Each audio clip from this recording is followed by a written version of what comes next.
ভালোবাসলে পরিবারের বিরুদ্ধে যেতে হয়, হ্যাঁ, এটা স্বার্থপরতা নয়। যদি আপনার পরিবার নিজের সন্তানের মূল্য থেকে নিজেদের মান সম্মানাক বেশি মূল্যবান ভাবে, তবে দুঃখিত, আপনার পরিবারই উল্টো স্বার্থপর। নিজের জন্য বাঁচতে শিখুন, অন্যকে খুশি করার জন্য নয়। নইলে আজ থেকে ৬০ বছর পর একটি রুম একা বসে ভাববেন, নিজের জন্য বাঁচলাম কই। আপনার ভালোবাসা আপনার ভুল নয়। আপনার ভালোবাসার মানুষকে আপনার জীবন সঙ্গী হিসেবে বেছে নেয়ার অধিকার আপনার আছে। যদি আপনার এই সঠিক সিদ্ধান্তের জন্য আপনার পরিবার কষ্ট পায়, তাহলে ধৈর্য ধরুন। মানানোর জন্য আল্লাহর কাছে দোয়া করুন, অপেক্ষা করুন।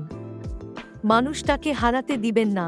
ভালোবাসার মানুষ একবার হারালে ইহকালে আর ফিরে পাবেন না।